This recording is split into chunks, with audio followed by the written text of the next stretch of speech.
Friends, WPL women's premier league ఒక ఒక ఘట్టానికి చేరుకుంది. అలాగే గురువారం నాడు ఫైనల్స్ చాలా అద్భుతంగా కూడా జరిగింది. అయితే నిజం చెప్పాలి అంటే విజేతగా ఆర్సీబీ జట్టు చరిత్ర సృష్టించింది. ఇక ఉమెన్స్ ప్రీమియర్ లీగ్ 2026 విజేతగా రాయల్ ఛాలెంజర్స్ బెంగళూరు నిలిచింది. అద్వితీయమైన ప్రదర్శనతో రెండో టైటిల్‌ను ముద్దాడింది. గురువారం ఢిల్లీ క్యాపిటల్స్‌తో వడోదర వేదికగా ఫైనల్స్‌లో కెప్టెన్ స్మృతి మందన, అలాగే ఇక జార్జియా వాల్ అసాధారణ ప్రదర్శనతోనే 6 వికెట్ల తేడాతో చిరస్మరణీయమైన విజయాన్ని అందుకుంది. 204 పరుగుల టార్గెట్‌ను ఛేదించి డబ్ల్యూపీఎల్ చరిత్రలోనే అత్యధిక పరుగుల లక్ష్యాన్ని అందుకున్న జట్టుగా ఇక ఆర్సీబీ సరికొత్త రికార్డును సృష్టించింది. ఇక నాలుగోసారి ఫైనల్‌కు చేరిన ఢిల్లీ క్యాపిటల్స్‌కు మరొకసారి నిరాశ ఎదురైంది. అయితే ఇక ఢిల్లీ క్యాపిటల్స్ జట్టు కెప్టెన్ అయిన జెమిమా రోడ్రిగ్స్ మాట్లాడుతూ చాలా కన్నీటి పర్యంతంతో ఎమోషనల్ అయిపోయి చాలా తీవ్రమైన భావోద్వేగానికి లోనైంది. అయితే నిజం చెప్పాలి అంటే ఇక్కడ ఢిల్లీ జట్టు వరుసగా నాలుగోసారి ఫైనల్‌లోకి చేరినప్పటికీ కూడా ఓటమి పాలవ్వటం అనేది నిజంగా ఆ జట్టుకు చాలా బాధాకరమైన విషయమే. తమ ఆటగాళ్లకు జెమిమా రోడ్రిగ్స్ మద్దతుగా నిలవడమే కాకుండా అసలు వాళ్ళు చేసిన ఒక చిన్న పొరపాటు ఎలాగా వాళ్ళని శాసించింది. ఫైనల్‌లో 204 పరుగుల గొప్ప స్కోర్‌ను ఎలాగ వాళ్ళు కాపాడుకోలేకపోయారనేది కూడా వివరణ ఇచ్చింది. అసలు ఇంతకీ తను ఏమందంటే, జట్టు ప్రదర్శన పట్ల నాకు చాలా గర్వంగా ఉంది. ప్రపంచవ్యాప్తంగా ఉన్న మా ఢిల్లీ క్యాపిటల్స్ అభిమానులందరికీ ధన్యవాదాలు. మరోవైపు క్షమాపణలు. ఎందుకంటే ఫైనల్ మ్యాచ్‌లో 204 పరుగులు చేశాము. అది ఎప్పుడూ కూడా గొప్ప స్కోరే. మా జట్టు అద్భుతంగా రాణించింది. మా టీం ఎప్పుడైనా సరే విజృంభించాలని కోరుకుంటే అది ఖచ్చితంగా అది ఈ రోజే. ప్రతి ఒక్కరూ కష్టపడి ఆడాము. మా సర్వస్వాన్ని ధారపోసాము. కానీ ఆశించిన ఫలితము దక్కలేదు. మా సీనియర్ ఆటగాళ్ళు కూడా పుంజుకున్నారు. ఇక నందిని కూడా బాగా రాణించింది. మేము ఆమె నుంచి అంచనా వేసిన దానికంటే అంటే ఎక్స్‌పెక్ట్ చేసిన దానికంటే ఎక్కువే చేసింది. మిన్ను కూడా చాలా బాగా ఆడింది. కాకపోతే మేము చేసిన కొన్ని పొరపాట్లు మాకు ఎక్కువగా ఇబ్బంది పెట్టాయి. దానివల్లే మేము ఓటమి పాలయ్యాం. చాలామంది మమ్మల్ని చాలా రకాలుగా ఇబ్బంది పెట్టారు. కానీ మేమందరం ఎంత కష్టపడ్డామో మాకు మాత్రమే తెలుసు. ఆ కష్టానికి తగిన ఒక ప్రతిఫలితం వస్తుందని మేము ఆశించాం. కానీ అది కాస్త రాలేకపోయింది అంటూ చెప్పుకొచ్చింది జెమిమా. అయితే 19వ ఓవర్‌లో చినెల్ హెన్రీ వేసిన ఆ ఒక్క ఓవర్, ఆ స్మృతి మందనని మేము ఔట్ చేసినప్పుడు మ్యాచ్ చాలా ఉత్కంఠభరితంగా మారింది. ఆఖరి ఓవర్‌లో ఆర్సీబీ విజయానికి ముందు 10 పరుగులు అవసరం కాగా శ్రీచరణ్ బౌలింగ్‌లో తొలి 2 బంతులు సింగిల్స్ రాగా మూడో బంతికి బౌండరీ వచ్చింది. దాంతో ఆ బౌండరీ ఒక్కటి మా ఓటమిని శాసించింది. నిజానికి అక్కడ గనక ఆ బౌండరీ గనక రాకుండా ఉండుంటే పరిస్థితి వేరేలా ఉండేది. అక్కడే మేము తప్పు చేశాం.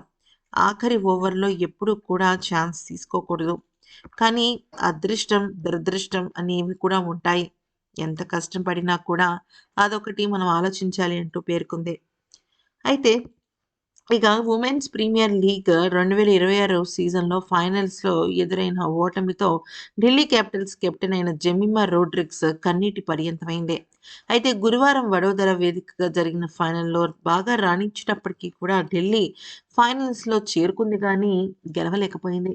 ఆర్సీబీ రెండోసారి గెలవగా ఇక ఢిల్లీ జట్టు మాత్రం నాలుగోసారి ఫైనల్స్‌లోకి వెళ్ళింది. ఆర్సీబీ విజయం లాంఛనమైన వెంటనే జెమిమా రోడ్రిగ్స్ తన భావోద్వేగాలను అదుపు చేసుకోలేకపోయింది. ఓటమి నేపథ్యంలో ఉబికి వస్తున్న కన్నీళ్లను ఆపుకోలేకపోయింది. ఏడుస్తూనే మైదానాన్ని వీడింది. అయితే ఢిల్లీకి సంబంధించి జెమిమా మాత్రమే కాదు, అక్కడున్న ఆటగాళ్ళు, అలాగే ఫ్రాంచైజీ ఓనర్, ఇంకా స్టాఫ్ మెంబర్స్ అందరూ కూడా వెక్కి వెక్కి ఏడవడం మొదలుపెట్టారు. అయితే ప్రస్తుతం దీనికి సంబంధించిన ఫోటోలు సోషల్ మీడియాలో బాగా వైరల్ అయ్యాయి. జెమిమా రోడ్రిగ్స్‌తో పాటు ఇతర ఆటగాళ్లు కూడా దుఃఖాన్ని ఆపుకోలేకపోయారు. మరోసారి టైటిల్ చేజారడంతో కన్నీటి పర్యంతమయ్యారు. అంటే 1 కాదు, 2 కాదు, ఏకంగా 4 సార్లు ఫైనల్స్‌లో ఢిల్లీ జట్టే ఉంది. సో, ఒక్కసారైనా సరే ఢిల్లీ జట్టు గెలుస్తుందని అనుకున్నారు. ఒకసారి ముంబై గెలిచింది. మరొకసారి ఆర్సీబీ ఆల్మోస్ట్ 2 సార్లు గెలిచింది. ఇక మ్యాచ్ అనంతరం క్రీజ్‌లోకి వచ్చిన జెమిమా రోడ్రిగ్స్ నేరుగా తన ఫ్రెండ్ స్మృతి మందన, అలాగే అరుంధతి రెడ్డి వద్దకు వెళ్లి వారిని అభినందించింది. హగ్ చేసుకొని మరీ మనస్ఫూర్తిగా వారిని విజయంతో ఆహ్, ఉన్న వాళ్ళని అప్రిషియేట్ చేసింది. అభినందనలు చెప్పింది.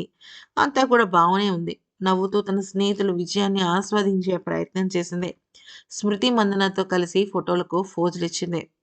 అయితే ఇక ఈ విషయాలంతా చూసి అందరూ కూడా అంటే ముఖ్యంగా నెటిజన్స్ అయితే, "జెమిమా నువ్వు మేబీ మ్యాచ్ గెలవకపోవచ్చు. కానీ నువ్వు మా హృదయాల్ని గెలిచావు" అంటూ చెప్పుకొచ్చారు. అయితే ఢిల్లీ జట్టుకి ముఖ్యంగా చెప్పాలి అంటే ఈసారి చాలా బాధాకరమైన విషయమనే చెప్పుకోవచ్చు. ఎందుకంటే లాస్ట్ ఓవర్‌లో కూడా ఆ ఒక ఉత్కంఠభరితమైన సిట్యుయేషన్స్ నెలకొన్నప్పుడు ఢిల్లీ వైపు ఢిల్లీ వైపు గెలుపు అటు వెళ్లి గెలుస్తుందేమో అన్నంతగా వెళ్ళింది. కానీ ఆఖరిలో ఏమైంది అనేది గనుక చూస్తే ఒకే ఒక్క బౌండరీ ఆటను మార్చేసిందనమాట. సో, ఆ పరంగా అంటే రాధా యాదవ్ ఉన్నారు కదా! తను బౌండరీ బాది ఆర్‌సీబీ విజిలాంఛనాన్ని పూర్తి చేశారు. ఒకవేళ గనుక అలా చేయకపోయి ఉండుంటే మాత్రం మేబీ గెలిచి ఉండేదేమో. ఎందుకంటే ఈ మొత్తం గనక ఈ మ్యాచ్‌లో చూసినట్టయితే ఈ స్మృతి మంద్ర కానీ, జార్జియా వాల్ కానీ వీళ్ళిద్దరూ దుమ్ము రేపారనమాట. అయితే ప్రతి ఢిల్లీ బౌలర్‌ను వీళ్ళిద్దరూ కలిసి అసలు అటాకింగ్ మొదలుపెట్టారనమాట. అయితే ఇక వాళ్ళ పోటాపోటీ బౌండరీలు బాదడంతో ఢిల్లీ ఫీల్డర్‌లు చూస్తూ అలా నిలబడిపోయారు. జార్జియా వాల్‌ను మిన్ను మన్ని క్యాచ్ ఔట్ చేయడంతో రెండో వికెట్‌కు నమోదైన 165 పరుగుల భాగస్వామ్యానికి తెరపడింది.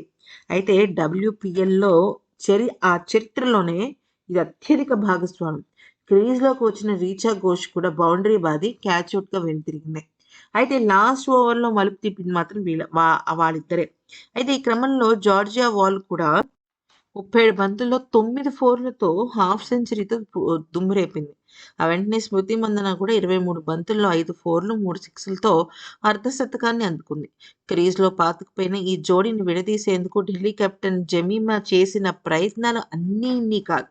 అసలు ఎంతలా చేసిందంటే, తను చేసినన్ని ప్రయత్నాలు బహుశా ఏ కెప్టెను చేయలేరేమో.